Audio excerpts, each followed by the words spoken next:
Wonderful day to you, wonderful masterpiece of this universe. My name is Hirene and welcome back to my YouTube channel, The Virtual Punso.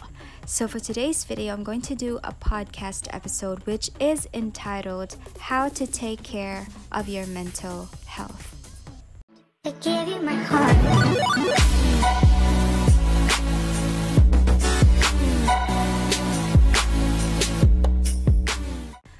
Pero bago po ang lahat mga Mamonster, I'd just like to thank all of you who subscribed because we've reached 200 plus subscribers. Thank you so much from the bottom of my heart. And for that, to show my gratitude, I will be giving away 200 pesos worth of load or Gcash. Plus a black journal notebook and a cute bookmark, so please watch this video. So, here are 5 ways on how to take care of your mental health. Mga Mamonster, pasok! With what is happening with the world right now, staying hopeful and optimistic has been more, too, extremely difficult.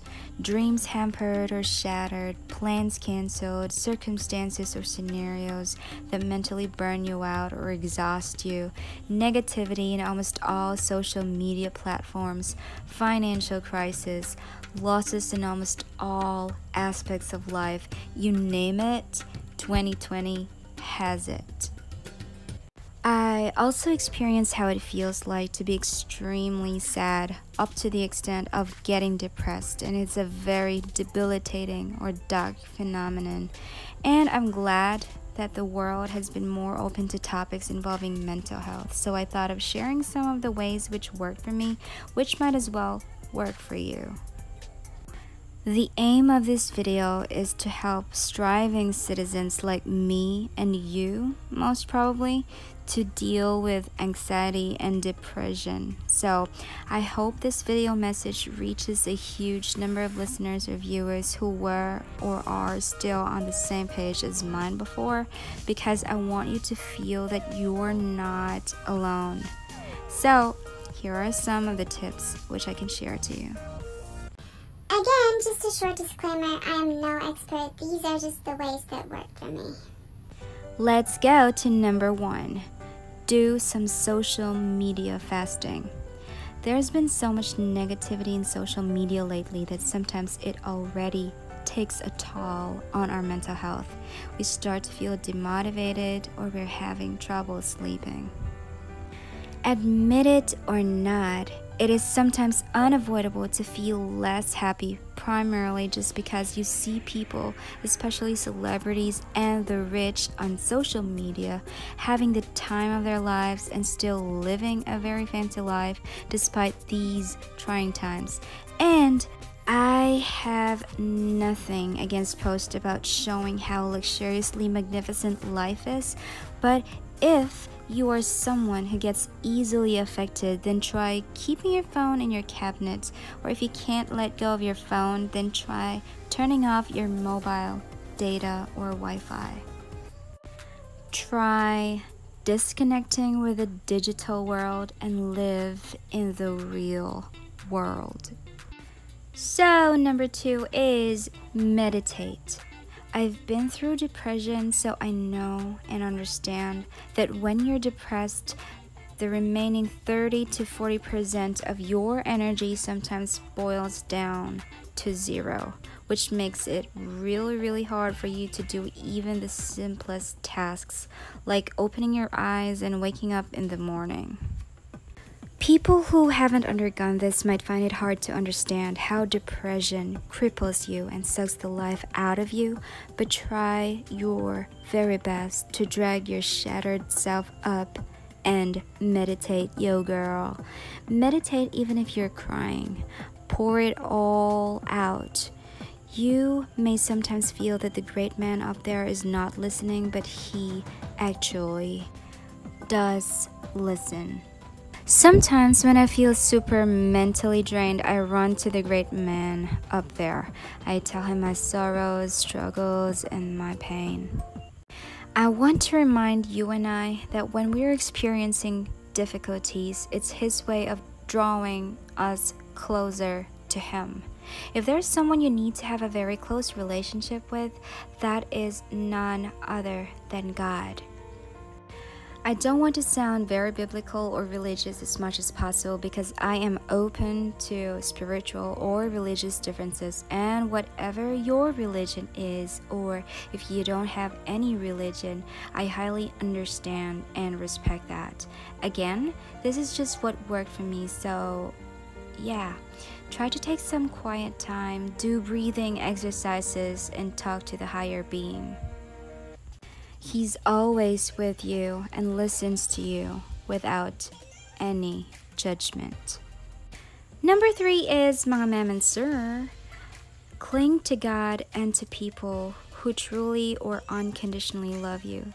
Your family, a few of your trustworthy friends, for example. I know not all people have the privilege to have their family to back them up whenever they feel weary, because some do not have a family, or they are away from their family, or they don't want their family to worry about them. And some may have been abandoned, for example. But if you are having mental issues or battles, it is of great help to open your problems up to God and to trustworthy people who show genuine concern towards you, because naturally we are social creatures. We can't thrive all throughout our lives depending just on ourselves. Pasok. We need to connect and communicate. I know that sharing your problem to a friend or family member does not totally solve the problem itself, but it somehow lightens the emotional weight that you feel inside. In a very busy world like ours, it is hard and even rare to find people who truly care for you or us when we hit rock bottom. So let us be grateful for the lives of people who give time and try to be there for us whenever we need them. Our problem is not there only for us to bear. That's why God sends us angels in the form of family and friends. So it's okay to vent out and cry, because crying is not a weak trait. There's more courage in showing what you truly feel, especially if you can't take it anymore and you're almost torn apart. So let's go to number 4. Number 4 is help yourself and change the way you think. I know that this is easier said than done, but sometimes there's just no one to lift you up other than yourself. If you choose to remain on the dark side of life, then honestly, you are the one gradually digging a hole for your grave. At the time when I was depressed, I dug into a pile of self-help books, which really helped me in different aspects of my life.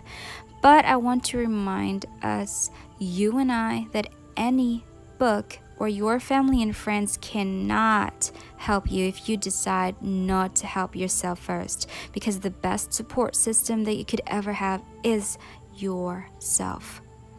Some of the things which actually helped me at the time when I was feeling sad were solo traveling, exploring some places or new places, especially those that showcased the therapeutic beauty of nature, writing, crying, talking to friends, and dating myself.